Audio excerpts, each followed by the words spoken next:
vous pouvez voir au niveau de chaque ligne, vous avez un onduleur qui collecte l'ensemble des panneaux.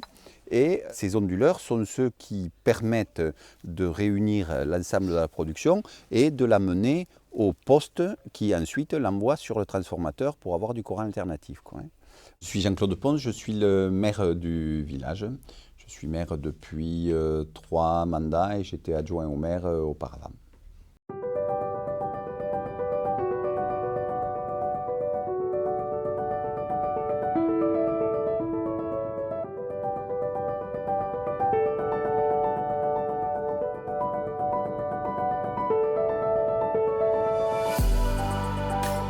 C'est une petite commune donc, de la Haute-Vallée de l'Aude qui fait 270 habitants, qui est une commune viticole qui est sur le contrefort des Corbières.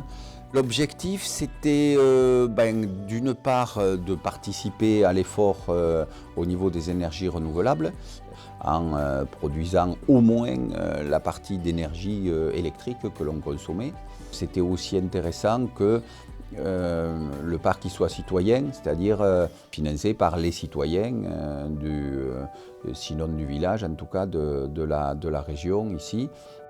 Je m'appelle Léo Ponce, donc j'ai 24 ans, je suis salarié, j'habite sur le village depuis toujours.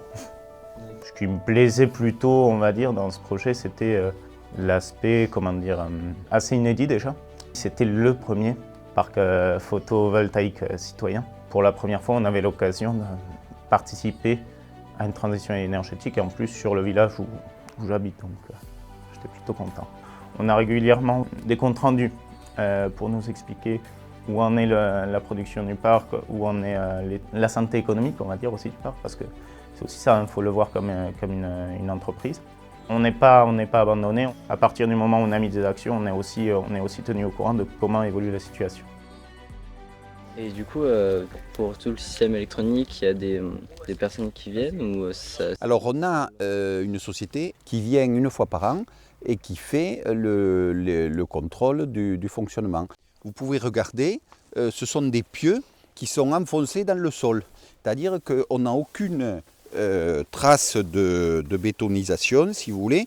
C'est simplement un trou qui a été foré, assez profond, et qui fait 2 mètres de profondeur. Et ensuite, on est venu stabiliser le poteau, le support, en comblant avec du sable. Ce qui fait que si demain on voulait enlever le parc et restituer l'espace qu'il occupe à l'environnement naturel, eh bien, il suffit de retirer les pieux verticalement, de démonter bien sûr la structure, et on restituerait la parcelle à l'état qu'elle était précédemment, quoi. À partir du moment où on est acteur d'un parc photovoltaïque, on cherche à comprendre comment est faite l'électricité, d'où elle vient, à quel coût, etc., etc. C'est un investissement aussi qui est une façon de cibler l'économie locale. Les plus-values, elles restent sur le territoire. Chaque année, on distribue 40 000 € à peu près de dividendes, si vous voulez, aux gens du village. Qu'une petite commune fasse un parc photovoltaïque pour alimenter 80 familles, ça ne change pas la problématique de la transition énergétique en France, quoi, hein. Par contre, on est 35 000 communes en France. S'il y avait 10 ou 15 000 communes qui fassent la même chose que ce qu'on a fait, ben, on se poserait moins de problèmes au niveau de la transition énergétique, etc., quoi.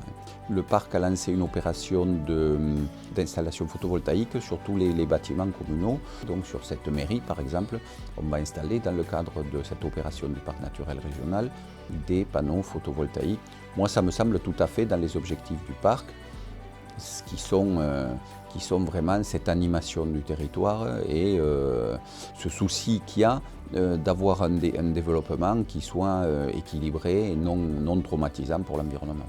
Je trouve que c'est plutôt intéressant parce que finalement, le parc, c'est plus seulement de protéger un espace naturel, mais c'est aussi faire en sorte que l'impact humain soit moins négatif, mais sans empêcher les gens qui vivent sur le parc naturel de toujours continuer à avoir une activité de développement, mais on va dire plus sain pour son environnement. Donc moi, ça me semble parfaitement logique, parfaitement dans l'air du temps.